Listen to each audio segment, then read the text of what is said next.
All right, guys, so excited to be with you here all today. Like Drake said, my name is Fitz, just Fitz. Don't need to add anything else extra to the end of that. But yeah, we're just so excited to have this opportunity to share with you as we continue to walk through our book in Philippians. We've been walking through it this whole summer, this great opportunity to just learn what God has to teach us through Paul's letter to the church in Philippi. I've been coming to City Church for a little more than 2 years now. It's just been a fantastic home. If this is your first time here, we're just so glad to have you. Always want City Church to be a place that no matter where you are on your spiritual journey, you feel loved, safe, and welcome here. So welcome. And we're going to continue on. We're going to see what Paul has to say for us. Before we dig into our scripture, I just have a little bit of a question, just a curiosity. I'm curious, how many people here have broken a bone before? In the light, how many people have broken a bone? Yeah, looks like maybe about half, maybe a little bit less than half. So it's a shared experience from a lot of us that we've broken bones. I'm not sure if I think I might have broken my toe at one point, never got it checked out, but I definitely broke my nose one time, and that was a wild time. It's just sort of a freak accident, and I needed to return it back to where it originally came from, and wasn't a doctor, but I gave it my best shot, and got it pretty close, but it's still a little bit crooked. Didn't quite get it all the way back. Luckily, my wife still loves me. She never knew me before I broke my nose, so it all works out. But bones are a really interesting thing. The reason I bring up bones and talk about breaking my nose one time is because of the way bones break and the way bones heal. We know that when bones heal properly, when they have proper restoration to them, that they're actually stronger than they were prior to the break. Right, so what happens when your bones break is your body just floods that area with this thing called osteocytes, which just rebuilds the bone, come back stronger than they initially were. That only happens if the bone is brought back to the proper position, if they're healed properly, right? If the bone is not returned to the correct anatomical position, then the integrity of the bone is actually incredibly weaker. That area where the break happened is susceptible to break again. It's susceptible to experience more pain as a result. And it's just a really fascinating thing. Even some martial artists, you may have heard that they do micro fractures to their bones to create denser bones to just as a form of training, right? So it's this thing that happens in our life that we can see. There's this interesting benefit to heals happening after a break. And while I think it was maybe 40%, maybe 50% of us have broken bones before, not all of us can relate to that experience, but I'm sure that all of us can relate to the experience of what it's like to have a broken relationship, what it's like to experience strain or maybe fractures in a relationship, even if the relationship isn't severed completely. There's strains and pains that come from being in a relationship. And I would suggest that relationships, the way that they break and the way that they heal, is pretty similar to the way that bones break and heal. That if you go through a hard moment, a hard break in a relationship, a fracture, and you talk about it, you heal over it, that relationship is actually going to be stronger as a result of going through that hardship. However, if you go through a strain or a break in a relationship and that's not addressed, or it's addressed poorly, that care is not given to that person as you're trying to heal that relationship, then the bone can heal in a way that's not natural. The relationship can heal in a way that's not natural, and it can be susceptible to more breaks in the future, or it can never truly repair, and breaks can just continue to come, or that relationship might not continue on again. In our life, relationships, strains in relationships will happen mostly to the people that we're closest to, right? So our family, perhaps our spouse, perhaps our close friends, maybe coworkers, whoever it might be. The closer you are to someone, the more likely it is that you'll experience friction with that person, the more likely that conflict and breaks in relationships will show up. If you're not living closely in relationship with people, then you're not going to experience as many breaks or as many conflicts in that relationship. And so I'd suggest if you're someone who is not experiencing a lot of conflict or breaks in your life, that maybe we need to lean into relationships a little bit more, because conflicts and breaks are not in and of themselves a bad thing. It's just when they're not addressed properly, when they're not healed properly, that they become a bad and harmful thing. We see conflicts show up in many different ways. Perhaps somebody has wronged you and you're the victim of a conflict that's shown up. Or perhaps vice versa, you're the aggressor, you're the person that's hurt somebody else, and they need to forgive you in order for that relationship to heal. Or perhaps more likely what happens is because we live in a murky world and things aren't always so clear-cut, there's likely hurt that's done on both sides. Whoever started the conflict, whoever caused it, perhaps there's hurt on both sides that both people need to apologize over. Both people need to receive forgiveness and ask for forgiveness in order for those relationships to heal. I've been a part of all sorts of different conflicts in my own life, and in each moment, the need for forgiveness and the need for healing is so profound and so meaningful. Whether your conflict is the size of the rift in your relationship, is the size of going across the street, as big as Boulder Canyon or as big as the Grand Canyon, whatever the relational rift that might be in your lives, in your relationships with the people around you, it's worth healing. It's worth pursuing reconciliation. It's worth just seeing restoration come to those relationships.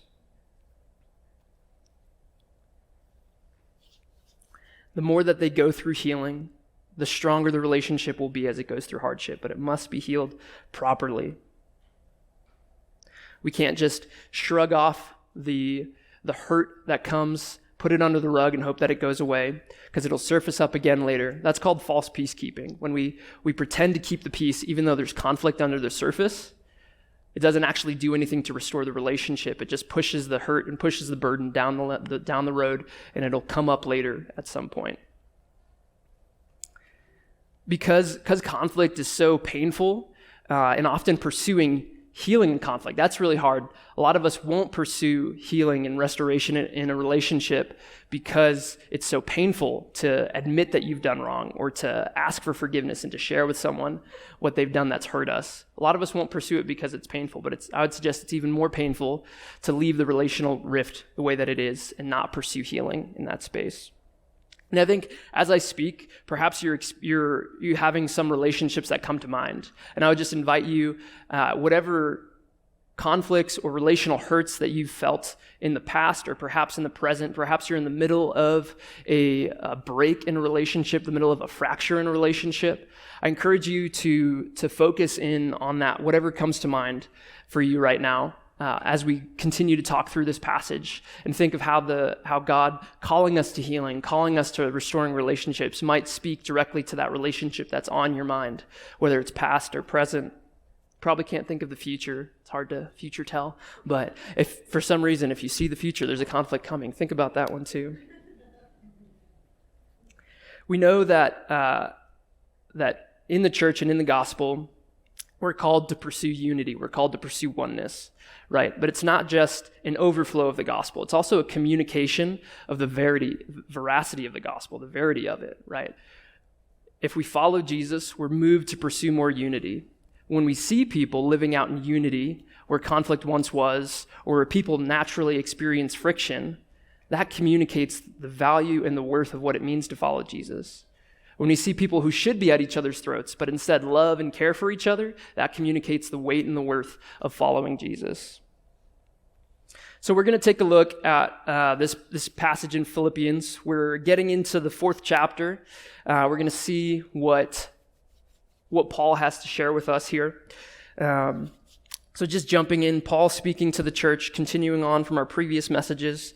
He says, "Therefore, my dear brothers and sisters, stay true to the Lord, or stand firm in the Lord. I love you and I long to see you, dear friends, for you are my joy and the crown I receive for my work." These relationships are just absolutely precious to Paul. The reason that he's reaching out to them, the reason that he's imploring them to heal over relationships is because of his deep affection and care for them. It's not just do this because you're supposed to, but because I love you and want to see flourishing in your life. I want to see the best for you and the best for the community in Philippi.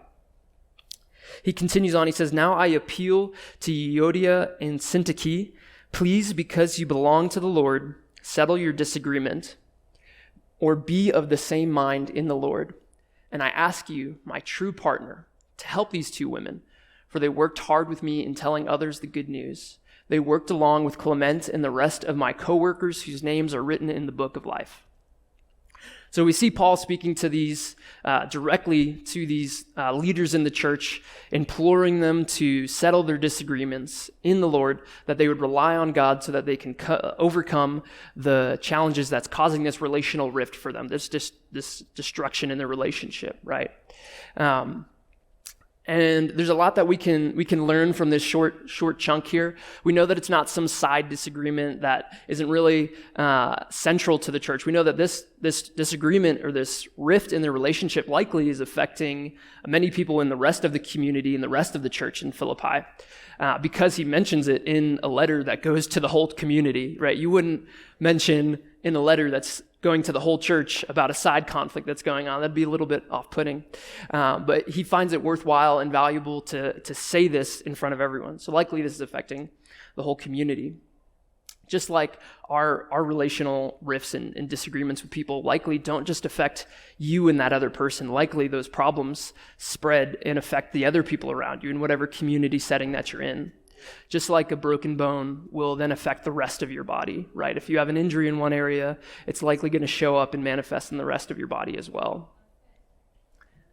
And so he finds it worthwhile to bring up here. And he also encourages the true partner, who we don't really know who the true partner is, but the more important significance of that is that he's asking someone to help be a mediator for these people who have this difference, who have this relational rift, and perhaps it's hard for them to overcome on their own. And so he's inviting a third party who loves and cares for them just as he does to help them process through that so that they can find healing and restoration as well.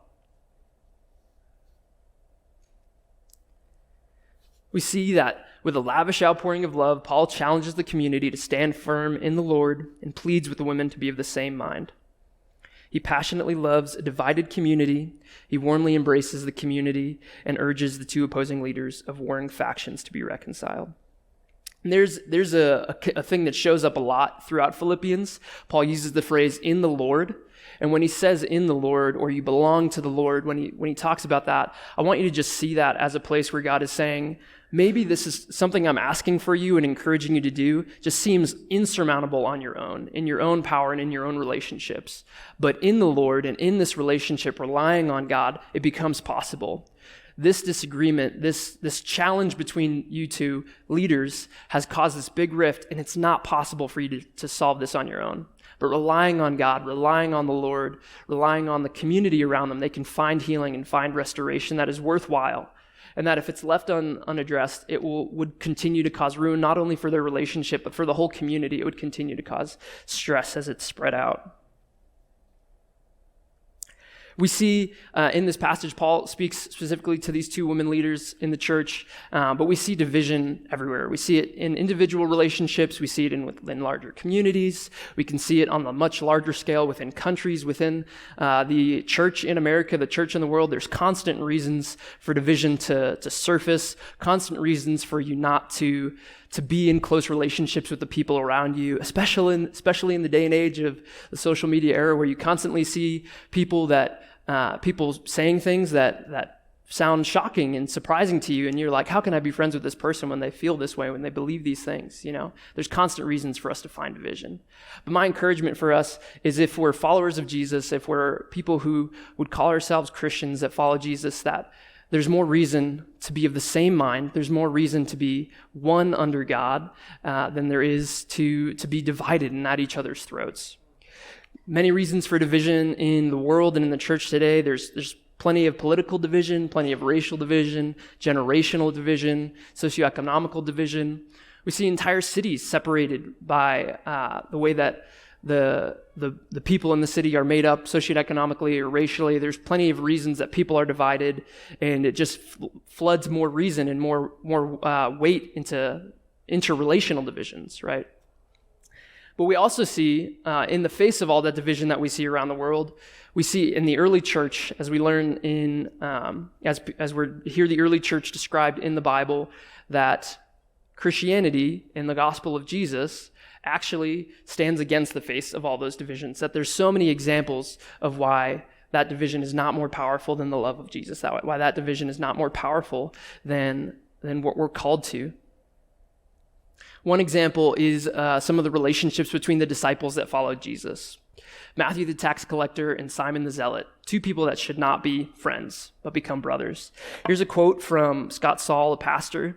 He talks about Matthew's emphasis on a tax collector living in community with a zealot suggests a hierarchy of loyalties, especially for Christians. Our loyalty to Jesus and his kingdom must always exceed our loyalty to an earthly agenda, whether political or otherwise. One person who has blended in with the Romans as they've come into this civilization, right? And has said, I'm going to be a tax collector. I'm going to benefit from what the Romans are doing to my people. One person who's a zealot who says, I'm going to try and dismantle the Roman Empire and remove them from here. People who are politically completely at odds become brothers in love with following Jesus and seeing his kingdom grow more than they care for their political alliances to grow.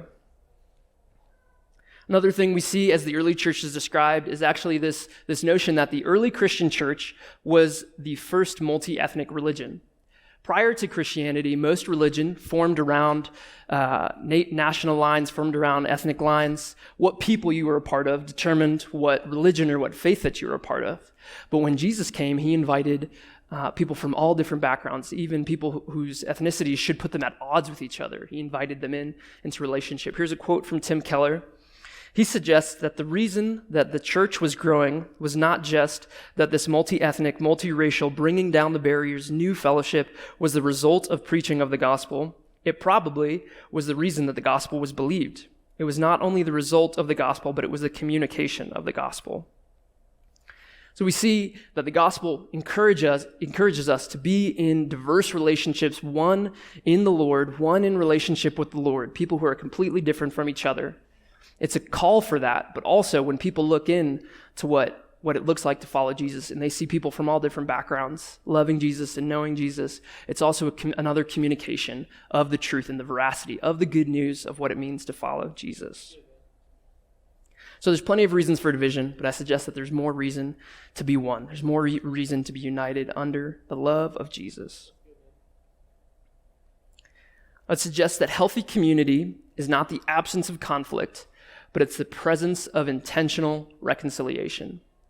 Conflict is going to show up.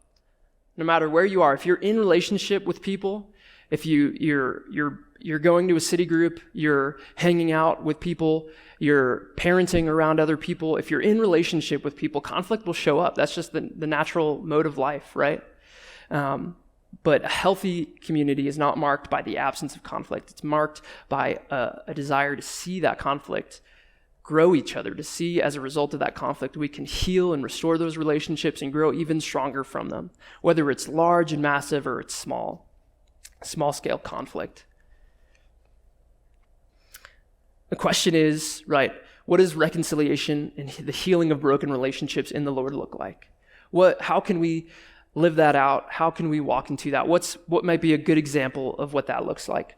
And so we'll continue on to another passage here in Acts. Acts is just a beautiful book, just depicting the growth of the early church, especially early in the book of Acts. In chapter 2, it talks about the people from all sorts of different backgrounds coming together under the Lord. It's really beautiful.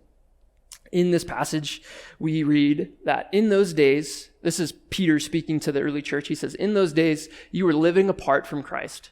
You were excluded from citizenship among the people of Israel, and you did not know the covenant promises God had made to them.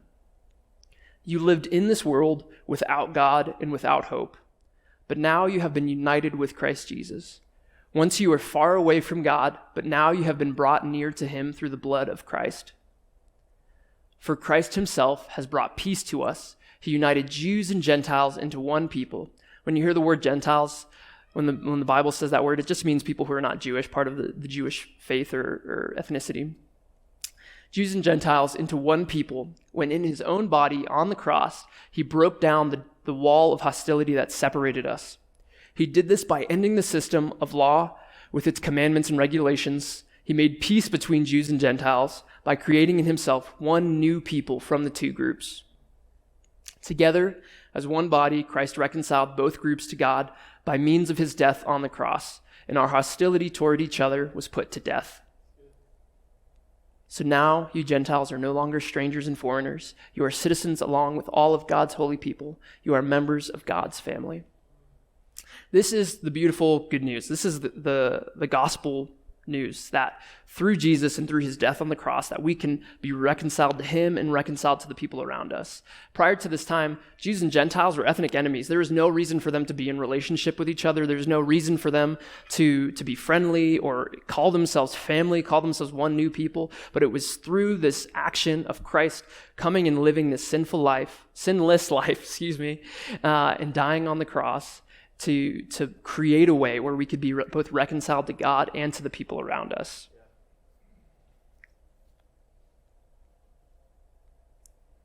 And so our invitation here is to be reconciled to each other and to be reconciled to God. That we who had no way except in the Lord, there's no way for us to reconcile with each other. There's no way for our relationship to be restored with God. We were separated from him, and it was only through Jesus. It was only through his love and sacrifice that we might be able to be reconciled with him. The gospel is a message of reconciliation to our broken relationships with God. That's the first one that we were separated from, our relationship to others, also to creation, to the world around us, as well as within our own selves. Even our relationship to ourselves is broken and flawed and requires God for us to see healing, to see growth and healing come to that relationship, even with ourselves. And the gospel calls us to respond to disunity and conflict by pursuing oneness through reconciliation. Too many of us feel it's easier to follow Jesus in isolation outside of community. And maybe that feels true. Maybe it feels like it's easier for me to be a good Christian. It's easier for me to know Jesus well if I'm just doing it on my own, just somewhere out in the mountains all by myself. I can do that by myself and know Jesus well. But the way that we grow and the way that we see conflict show up in our own self is through in community with other people. Community is a crucial core part of what it means to follow Jesus, what it means to live the life that Jesus called us to. There's not a moment where he calls us to living life in isolation. And if we're not living in community, we're just missing out on all the opportunities that there is for us to grow, to become more complete versions of ourselves, to fully flourish in our lives. Jesus finds the need for reconciliation and healing in relationships so important that he even encourages us to stop worshiping him in church, to stop at the altar and go and be reconciled to your brother, to your sister, whoever you might have a problem with. In Matthew, he reads, "If you are offering your gift at the altar and there remember that your brother has something against you, leave your gift there before the altar and go. First be reconciled to your brother and then come and offer your gift."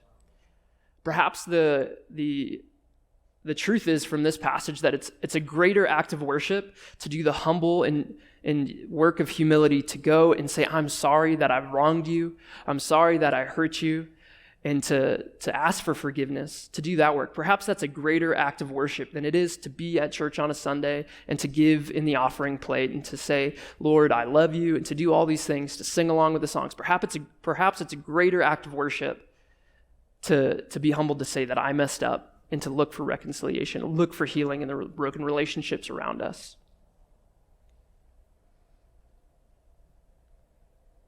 And so this is sort of a call that it's worth it, right? This is a call that says it's worth it to lean into hard relationships. That doesn't then make it easy to reconcile in those relationships. Doesn't make it easy to say, I've got this long hurtful relationship with the people in my family, with my long ongoing friends, and it just feels insurmountable. It feels so overwhelming. I can't even imagine stepping into that place. What would I even say? In fact, I'd probably get so overwhelmed that I just create more problems. Perhaps you feel that weight. This right now, so far, has just been a call to say that it's worth it to lean in. It's worth it to try. It's not a call so far that says that it's easy or says that this is how you do it one way or another. We got to ask ourselves the question, how can we represent Jesus as we practically lean in to seeking to heal the broken relationships around us, whether it's one-on-one or whether it's in a larger community? And I encourage you, just sort of as a side note, if there is a tension with you in a relationship that is part of a larger community and that other people are clearly feeling the tension of, that maybe it's worth seeking healing in that relationship within the larger community and not just within that one-on-one relationship. To practically move towards healing in broken relationships, I think we need to stay true to having grace and truth be a part of that. Grace, right, is just unmerited favor, offering something freely that people don't deserve. And perhaps in efforts to lean into healing in relationships, we need to just have an abundant, overflowing amount of grace for people because they're in the process of working through things that have happened in the past, things that are currently happening. Tensions will rise, and so we need to have grace for each other. We need to say that even if they don't deserve it, I will continue to love them and I will continue to pursue healing in that space, in the Lord and in his power. But we also have to offer truth, right? We can't just say, it's okay, no, it's all right. We can't just continue to take the hurts that somebody has given us and just continue to say it's okay, because that's cheap grace, that's not genuine grace. We have to also speak truly. We have to be honest and say, truth in love, right? We have to be honest and say, you hurt me because you said this, or you hurt me, you hurt our community because of this or this action, whatever the specific thing might be. So you have to live out in both grace and truth because it's just such a difficult thing that we can't have this high pressure of only truth or only grace. That won't lead to any health or growth. And if you don't have either of those, then you just end up in isolation and those relationships will never heal and never grow.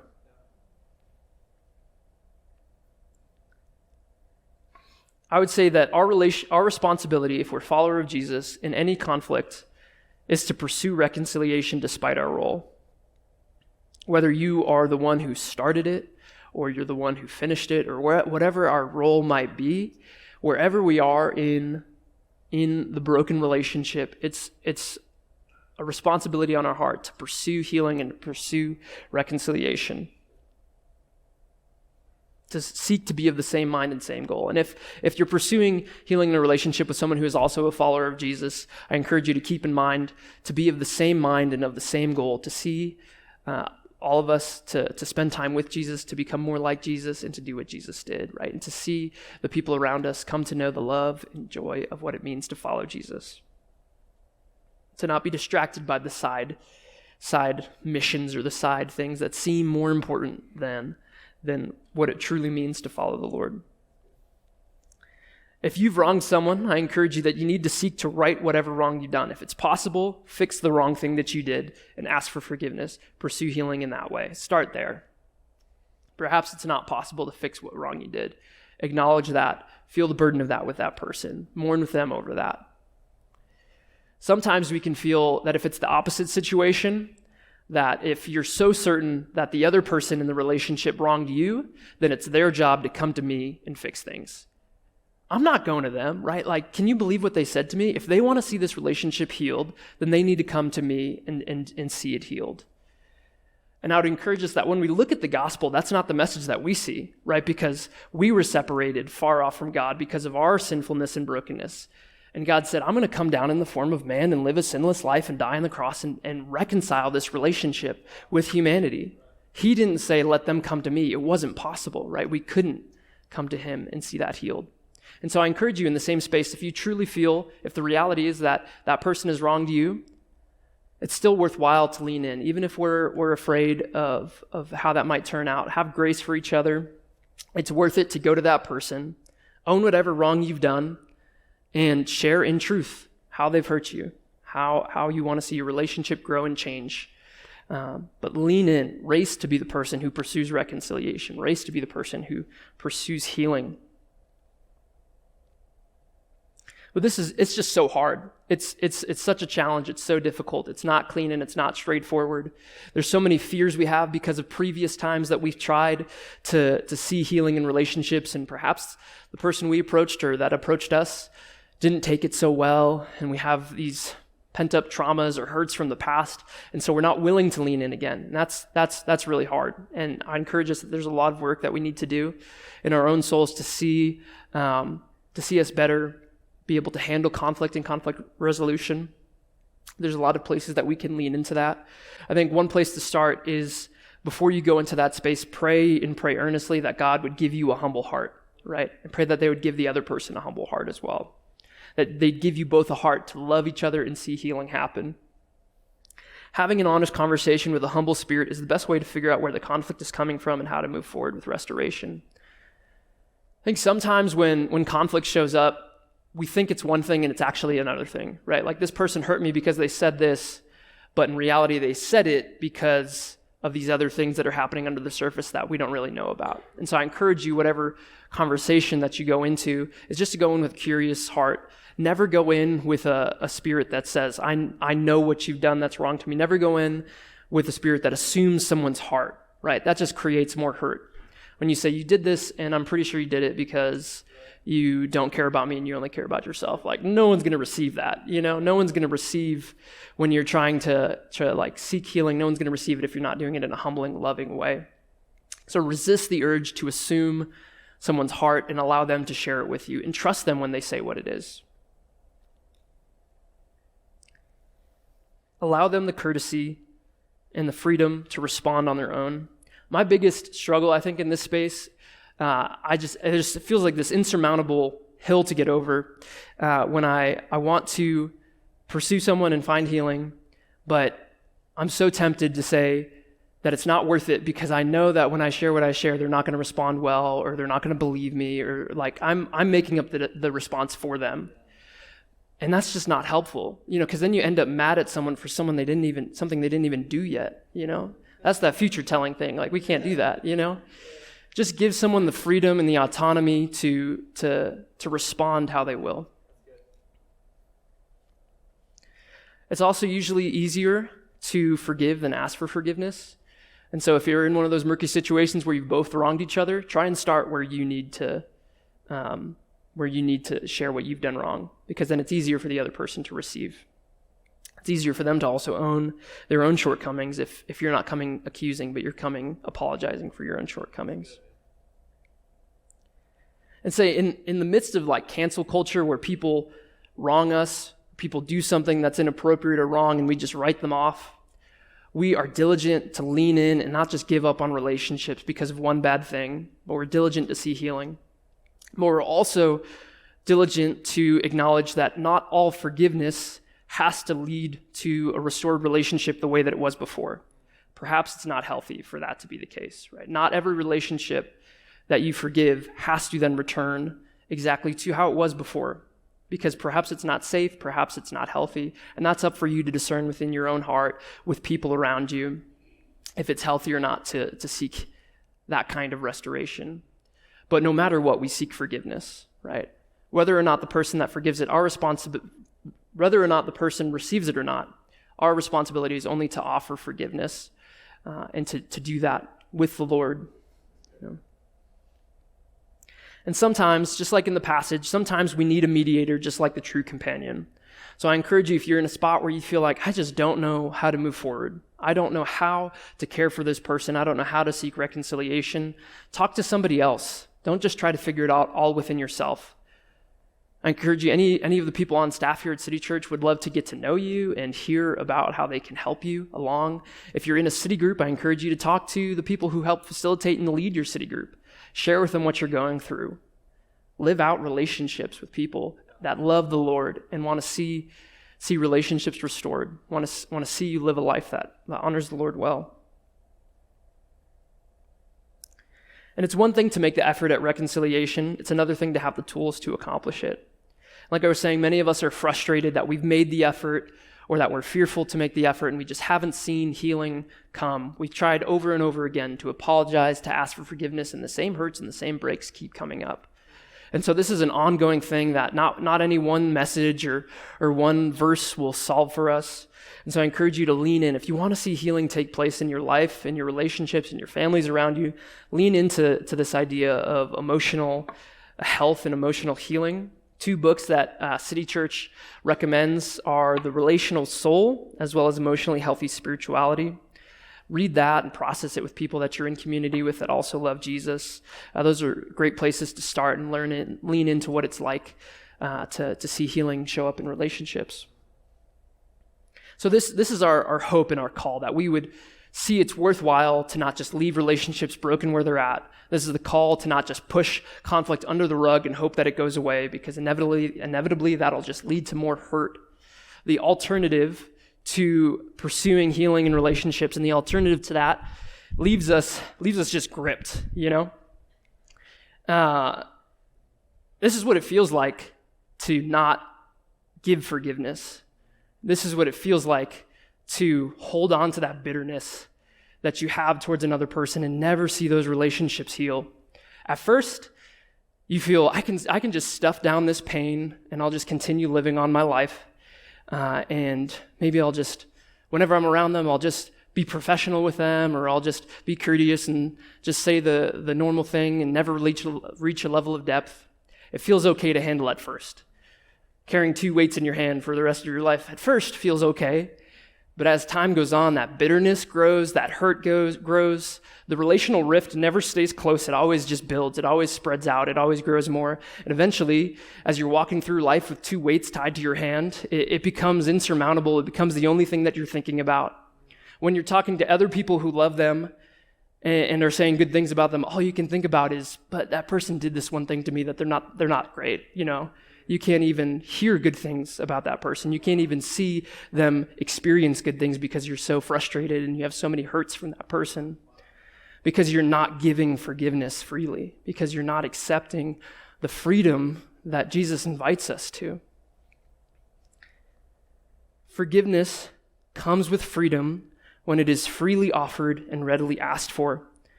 When we don't resist and we lean in, we take time if we need to, but we pursue forgiveness. We offer it freely and we accept it when it's offered. We can be freed from that and we just feel so much lighter. The gospel hope that gives us, it says that there is a way for us to find freedom and there is a way for us to find healing. It's through Jesus. It's through a relationship with Jesus. As we grow and we heal in that relationship, we don't need to be weighed down. But if we refuse that and we just say it's too hard, I can't say sorry. If we just refuse it, we say it's too hard, I can't go to that person, I can't see healing in that relationship, it'll just continue to weigh you down more and more and more. And in the long run, it'll cause you more hurt than it will in the short. Few next steps for us as we go forth from what Paul has called us to seeing healing in relationships. If you're a person who has not accepted a restored relationship with God, I encourage you to do so. It's freely offered. We are sinful and broken individuals who live in a sinful and broken world, but God has freely offered for that relationship to be restored, and all we have to do is accept what Jesus already did. There's so much freedom that comes in that. I encourage you to seek healing within your own self, within the own problems that you feel within your own self, through spending time with Jesus, becoming more like Jesus, talking with people about some hurts and problems that you have within your own heart. Just seek healing in those spaces, in relationships with others and with yourselves.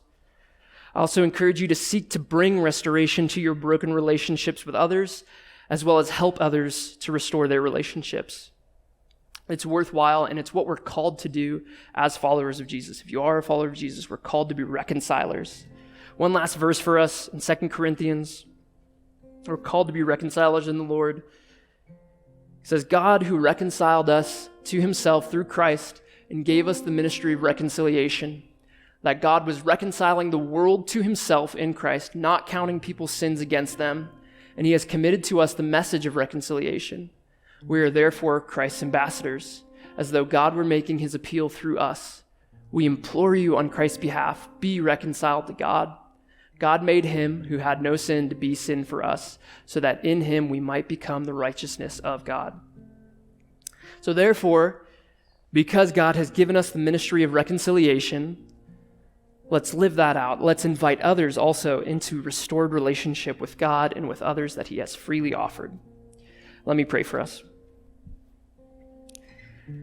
God, we thank you so much for all that you've done in our lives, all that you freely offered. And I pray in this hard, difficult space that you would help us to accept the forgiveness that you freely offered, to offer forgiveness freely to others, to see healing come to relationships that in our own strength seems impossible.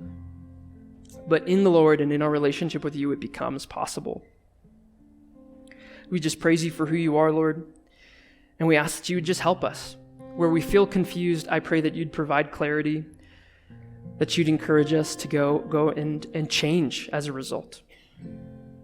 Amen.